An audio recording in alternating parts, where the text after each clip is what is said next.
சில பேர் என்னன்னா ரைஸ் சாப்பிட்டா நல்லா இருக்கும்பாங்க, ஒரு சில பேர் என்னன்னா ரைஸ் தொடவே கூடாதும்பாங்க, ஒரு சில பேர் இந்த மாத்திரை சாப்பிடணும்பாங்க. அப்படி இப்படின்னு நமக்கு எதை சாப்பிடணும், எப்படி சாப்பிடணும், லைஃப் எப்படி இருக்கணும் எதுவுமே தெரியாது அப்படின்னு சொல்லி ஒரு முடிவுக்கு வர்றது. 3/4 பேருக்கு மேலே இந்த முடிவுக்கு வர்றதுக்குள்ள அவங்களுக்கு ஒரு 60-70 வயசு ஆயிரும். வழக்கமாக சாப்பிட்ற சாப்பாடுனால தான் 3/4 மேலே பிரச்சனைகள் வருது அப்படின்றதே யாருக்கும் தெரியாது. டாக்டர்கிட்ட போவோம், மருந்து வாங்குவோம், வருவோம், அப்புறம் திரும்ப பிரச்சனை வரும். மைண்டு குழப்பமாக இருக்கிறது, அடிக்கடி கோவம் வர்றது, இல்லை இந்த மாதிரி ஏதாவது ஒரு பிரச்சனை நம்ம லைஃப்பில் வரக்கூடிய ஸ்ட்ரகிள் ஹேண்டில் பண்ண முடியாமல் போகிறது, அது எல்லாத்துக்கும் நம்மளோட சாப்பாடுன்றது ஒரு 3/4 மேலே அது முக்கியமான பங்கு வகிக்குது. மருத்துவத்துறையில் இருக்கவங்களே கூட பொதுமக்களுக்கு சரி பண்ணக்கூடிய dietary changes, life style changes பண்ணால் சரி பண்ணக்கூடிய பிரச்சனைகளே கூட இல்லை உங்களுக்கு வயசாகிடுச்சு இதெல்லாம் நார்மல் அப்படின்னு சொல்லிட்டு அது ஒரு அதை அக்செப்ட் பண்ணி அந்த பிரச்சனைகளோடய வாழ்கிற மாதிரியான ஒரு சுச்சுவேஷன் வச்சிடுறாங்க. ஹெல்த்தியாக இருக்கிறது அப்படின்னா என்ன? நிறையா பேருக்கு எப்படின்னா கேன்சர் இல்லை ஏதாவது சுகர், பிபி அந்த மாதிரி பெரிய பிரச்சனை இல்லாமல் இருந்தால் ஹெல்த்தியாக இருக்கேன். ஒவ்வொருத்தருக்கும் மனசு நிம்மதியாக இருந்தால் போதும், ஒன்றும் பிரச்சனை இல்லை அப்படின்ற மாதிரி. ஒரு சில பேருக்கு நல்லா வெயிட் லிஃப்ட் பண்ணணும், இல்லை ஒரு 500 கிலோமீட்டர் ஓடணும் அப்படின்னு ஒவ்வொருத்தருக்கும் ஒவ்வொரு ஐடியா இருக்கும். பட் ஹெல்த் அப்படின்னா என்ன? என்னை பொறுத்த வரைக்கும் ஹெல்த் அப்படின்னா அதில் ஒரு 4 ஸ்டேஜஸ் இருக்குது. அது என்னென்ன அப்படின்றத இந்த வீடியோவில் பார்க்கலாம். ஃபஸ்ட்டு ஸ்டேஜ் அது ட்ரெயின் ரெக். ஸோ இந்த ட்ரெயின் ரெக் அப்படின்ற ஸ்டேஜில் தான் பொதுவாக எல்லாருமே இருக்கும். அது என்னன்னா நம்ம வாழ்க்கை எதை நோக்கி போயிட்டுருக்குன்னே தெரியாது. ஒரு சில பேர் என்னென்னா ரைஸ் சாப்பிட்டா நல்லா இருக்கும்பாங்க, ஒரு சில பேர் என்னென்னா ரைஸ் தொடவே கூடாதும்பாங்க, ஒரு சில பேர் இந்த மாத்திரை சாப்பிட்ணும்பாங்க. அப்படி இப்படின்னு நமக்கு எதை சாப்பிட்ணும், எப்படி சாப்பிட்ணும், லைஃப் எப்படி இருக்கணும் எதுவுமே தெரியாது. அப்பப்போ ஏதாவது நம்ம பாட்டுக்கு நம்ம வேலையை பார்ப்போம், ஏதாவது ஒன்று நடக்கும், டாக்டர்கிட்ட போவோம், மருந்து வாங்குவோம், வருவோம், அப்புறம் திரும்ப பிரச்சனை வரும். ஸோ ஏதாவது இது ஃபேமிலி ப்ராப்ளமாகவும் இருக்கலாம், பர்சனல் லைஃப்பில் ப்ராப்ளம் இருக்கலாம், ஹெல்த்தாக இருக்கலாம், எல்லாமே சேர்ந்து ஒரு குழப்பமான ஒரு மனநிலை, குழப்பமான ஒரு ஹெல்த் சுச்சுவேஷன். ஸோ அந்த ஒரு கன்ஃபியூஷன் அந்த மாதிரி இருக்கிறது தான் ட்ரெயின் ரெக். 3/4 பேருக்கு மேலே எல்லாருமே அதில் தான் இருக்கும். ஸ்டேஜ் 2 அது டிரான்சிஷன். ஸோ இந்த டிரான்சிஷன் என்ன அப்படின்னா, ஓகே நம்ம ரொம்ப மோசமாக இருக்குது நம்மளோட ஹெல்த்து, இதுலேருந்து நம்ம கொஞ்சம் பெட்டர் ஆகணும் அப்படின்னு சொல்லி ஒரு முடிவுக்கு வர்றது. 3/4 பேருக்கு மேலே இந்த முடிவுக்கு வர்றதுக்குள்ள அவங்களுக்கு ஒரு 60-70 வயசு ஆயிரும். ஸோ இது என்னன்னா நம்மளோட டயட், நம்ம வழக்கமாக சாப்பிட்ற சாப்பாடுனால தான் 3/4 மேலே பிரச்சனைகள் வருது அப்படின்றதே யாருக்கும் தெரியாது. நம்ம மைண்டு குழப்பமாக இருக்கிறது, அடிக்கடி கோவம் வர்றது, இல்லை இந்த மாதிரி ஏதாவது ஒரு பிரச்சனை நம்ம லைஃப்பில் வரக்கூடிய ஸ்ட்ரகிள் ஹேண்டில் பண்ண முடியாமல் போகிறது, அது எல்லாத்துக்கும் நம்மளோட சாப்பாடுன்றது ஒரு 3/4 மேலே அது முக்கியமான பங்கு வகிக்குது. அது 3/4 பேருக்கு தெரியாது. ஒரு ஆக்சிடெண்ட் ஆகுது, இல்லைன்னா பிறவியிலே இருக்கக்கூடிய ஒரு சில பிரச்சனைகள், அந்த மாதிரி விஷயங்களை தவிர ஒரு 98-99% எல்லா வியாதிகளையுமே நம்மளோட டயட்டை சரி பண்ணாலே அது சரி பண்ணிடலாம். அது தெரிஞ்சு ஓகே ஏதாவது ஒரு டயட்டை ஃபாலோ பண்ணுறேன் அப்படின்னு சொல்லி மேபி ஒரு வாட்ஸ்அப் ஃபார்வர்ட்லேருந்து ஆரம்பிக்கிறதா இருக்கலாம், இல்லை ஒரு டாக்டரை கன்சல்ட் பண்ணி கரெக்டான ஒரு டயட் மாறுறதா இருக்கலாம். ஸோ அது எந்த மாதிரியான ஒரு டயட்டாக வேணால் இருக்கட்டுமே, ஒரு கீட்டோ டயட்டாக இருக்கலாம், இல்லை ஒரு பேலியோ டயட்டாக இருக்கலாம், இல்லை ஒரு மியூக்கஸ்லெஸ் டயட்டாக இருக்கலாம், ஏதோ ஒரு டயட்டை அந்த டயட்டை எடுத்தாங்கன்னா அவங்களோட பிரச்சனைகள்லேருந்து வெளில வருவாங்க. கொஞ்சம் கொஞ்சமாக வெளில வருவாங்க. அப்போ ஒரு செம்மையான ஒரு ரியலைசேஷன் கிடைக்கும். அப்போது நிறையா ஸ்ட்ரகிளும் நடக்கும். ஏன்னா முன்னாடி உடம்பு ரொம்ப மோசமாக வச்சுருப்பாங்க. ஃபஸ்ட்டு ஸ்டேஜில் இருக்கும்போது கண்டதெல்லாம் சாப்பிட்டு கண்ட மாதிரி லைஃப் ஸ்டைல் ஃபாலோ பண்ணி. ஸோ இந்த டிரான்சிஷன் டைமில் கொஞ்சம் பிரச்சனைகள் வரும் உடம்புல, ஏன்னா கழிவுகள்லாம் வெளியேறும்போது.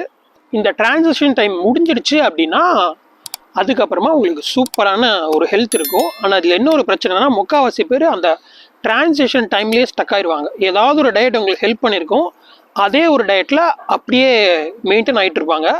அதில் என்ன ஒரு பிரச்சனைனா, நம்ம ஒரு டயட்டை நம்ம ஃபாலோ பண்ணுறோன்னா அது லைஃப் லாங்காக ஃபாலோ பண்ண முடியாது. கண்டிப்பாக எப்போ நம்மளால் லைஃப் லாங்காக ஃபாலோ பண்ண முடியும்னா அதே டயட்டை உலகம் ஃபுல்லாக ஃபாலோ பண்ணாங்கன்னா.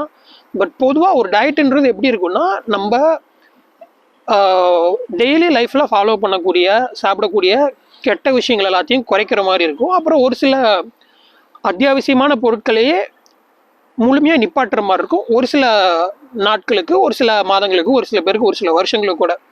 ஸோ அப்படி நிப்பாட்டும் போது உடம்பு தன்னை செம்மையாக க்ளீன் பண்ணிக்கும், தன்னை செம்மையாக சுத்தம் பண்ணிக்கும். அதுக்கப்புறம் திரும்ப ஒரு ஹெல்த்தியான ஒரு ஸ்டேட்டுக்கு வரலாம். அதுக்கப்புறம் நம்ம கொஞ்சம் கொஞ்சமாக முன்னாடி நம்ம ரெகுலர் லைஃப் இருக்கக்கூடிய உணவுகளை கொஞ்சம் கொஞ்சமாக நம்ம திரும்ப ரீஇன்ட்ரடியூஸ் பண்ணலாம். ஸோ அதுதான் ஸ்டேஜ் 3. ஸ்டேஜ் 3ன்றது ஒரு ஹெல்த்தியான லைஃப். ஸோ அப்போ நம்ம இந்த ஸ்டேஜுக்கு வரும்போது உங்களுக்கு ஓரளவு நல்லா நாலேஜ் இருக்கும். எப்படின்னா நம்மளோட லைஃப் ஸ்டைல் எந்த அளவுக்கு முக்கியமானது, நம்ம சாப்பிடக்கூடிய உணவு எந்த அளவுக்கு முக்கியமானது அப்படின்ற நாலேஜ் ஓரளவுக்கு நமக்கு நல்லாவே தெரிஞ்சிடும். இந்த ஸ்டேட்டில் ஏதாவது ஒரு சில சின்ன சின்ன சிக்கல்கள் இருக்கலாம். சின்ன சிக்கல்னா கண்டிப்பாக இந்த ஹெல்த்தியான ஒரு சுச்சுவேஷன்லையும் நம்ம லைஃப் ஸ்டைலை மீறும்போது, இல்லை எப்பயாவது வெளில போயிட்டு வரோம், ஒரு சில விஷயங்கள் ஃபாலோ பண்ண முடியாது. ஒரு சில நேரம் எங்கேயாவது டூர் போகிறோம், ஏதாவது ஒரு விஷயமா வெளில போகிறோம்னா ஒரு சில நம்மளோட லைஃப் ஸ்டைல் சேஞ்சஸ், நம்ம சாப்பிடக்கூடிய உணவில் ஒரு சில சேஞ்சஸ் வரதான் செய்யும். அப்போ ஏதாவது ஒரு சின்ன சின்ன ப்ராப்ளம் வரலாம். ஒரு சில பேருக்கு ஏதாவது ஒரு சின்ன பிரச்சனைனா அவங்களுக்கு இருந்த ஏதாவது ஒரு சில சின்ன ப்ராப்ளம்கள், குறைபாடாக அது இருக்கலாம். ஸோ அதெல்லாம் 100க்கு 100% ஹெல்த்தியாக இருக்க முடியாது தான். பட் ஸோ இதை அக்செப்ட் பண்ணிக்கிட்டு இருந்தால் அதே ஒரு ஹெல்த்தியான ஒரு லைஃப் தான். ஆனால் இந்த ஹெல்த் அப்படின்றதுக்கான ஒரு ஸ்டேட்டஸ் வந்து சொசைட்டியில் ரொம்ப ரொம்ப ரொம்ப கீழே இருக்குது. மருத்துவத்துறையில் இருக்கவங்களே கூட பொதுமக்களுக்கு சரி பண்ணக்கூடிய dietary changes, life style changes பண்ணால் சரி பண்ணக்கூடிய பிரச்சனைகளே கூட, இல்லை உங்களுக்கு வயசாகிடுச்சு இதெல்லாம் நார்மல் அப்படின்னு சொல்லிட்டு அதை அக்செப்ட் பண்ணி அந்த பிரச்சனைகளோடய வாழ்கிற மாதிரியான ஒரு சுச்சுவேஷன் வச்சிடுறாங்க. அடுத்தது ஸ்டேஜ் 4. இது வந்து ஆப்டிமம் ஹெல்த். நேச்சர் நம்மளை எந்த மாதிரி கிரியேட் பண்ணிச்சோ அந்த மாதிரி இருக்கிறது. நம்ம மைண்டு கிளியராக இருக்கும், ஹெல்த்தில் எந்த ப்ராப்ளமும் இருக்காது, உடம்பு செம்ம ஃபிட்டாக இருக்கும், ஹாப்பியாகவே இருப்போம். அந்த மாதிரியான ஒரு சுச்சுவேஷனை நம்மளால் அட்டைன் பண்ணுறது ரொம்ப கஷ்டம். நம்மளாலன்னா ஒரு சிவிலைஸ்ட் சொசைட்டியில் இருக்க நம்மளால், கிராமமாக இருக்கலாம், நகரமாக இருக்கலாம், நம்ம இயற்கையிலேருந்து ரொம்ப தள்ளி வந்துட்டோம். அந்த நேச்சர் நம்மளை கிரியேட் பண்ண மாதிரியே பர்ஃபெக்டாக இருக்கிறவங்க யாருன்னு பார்த்தா பழங்குடியினர். இயற்கையோட ரொம்ப ஒன்றி இணைஞ்சு வாழ்கிறவங்க, இயற்கை கொடுக்கறத மட்டும் சாப்பிட்டுட்டு ஓடி ஆடி வேலை செஞ்சு மரத்தில் ஏறி எல்லா வேலையும் பண்ணுறவங்க. அவங்க அந்த மாதிரி ஒரு பக்காவான ஒரு ஹெல்த்தில் இருப்பாங்க. நம்மளால அது இருக்க முடியாது. பட் நம்ம என்ன பண்ணலாம்னா, எந்த அளவு இயற்கையோடு இணைஞ்ச வாழ்க்கை முறையை நம்மளால் வாழ முடியுமோ அதை மட்டும் ட்ரை பண்ணாலே போதும். அந்த ஆப்டிமம் ஹெல்த் நமக்கு கிடைக்கல அப்படின்னாலும் ஒரு ஹெல்த்தியான ஒரு லைஃப் ஸ்டைல் நமக்கு கண்டிப்பாக கிடைக்கும். ஆனால் அந்த ஹெல்த்தியான லைஃப் ஸ்டைலுக்கு எந்த ஒரு மாத்திரை, மருந்து, சப்ளிமெண்ட், கஷாயம் அதெல்லாம் எதுவுமே தேவையில்லை.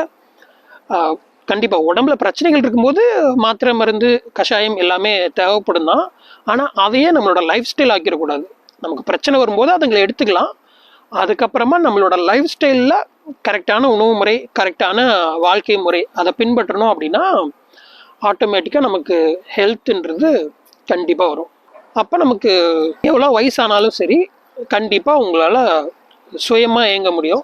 முன்னாடி அந்த பழைய ஆளுங்களாம் நிறைய பேர் அப்படி தான், 80-90 வயசு இருக்கவங்க எல்லாமே சைக்கிளில் போவாங்க, வீட்டு வேலை செய்வாங்க, மாடை இழுத்து கட்டுவாங்க, எல்லா வேலையும் பண்ணுவாங்க, பார்த்துருக்கலாம். ஸோ இதெல்லாம் இப்போ ஒரு சில ஜென்ரேஷனாக அது கொஞ்சம் கொஞ்சமாக குறைஞ்சிட்டு வருது. ஸோ அதை முடிஞ்சளவு நம்மளால் எந்த அளவு நேச்சரோட இருக்க முடியுன்ற மாதிரி வாழ்கிறோமோ அந்தளவு அதை சரி பண்ணலாம். That's it. நீங்கள் என்ன நினைக்கிறீங்க? உங்களோட கருத்துக்களை கமெண்ட் பண்ணுங்கள். ஏதாவது கேள்விகள் இருந்தால் கேளுங்க. இந்த வீடியோக்காக உங்கள் டைமை ஸ்பெண்ட் பண்ணதுக்கு மிக்க நன்றி.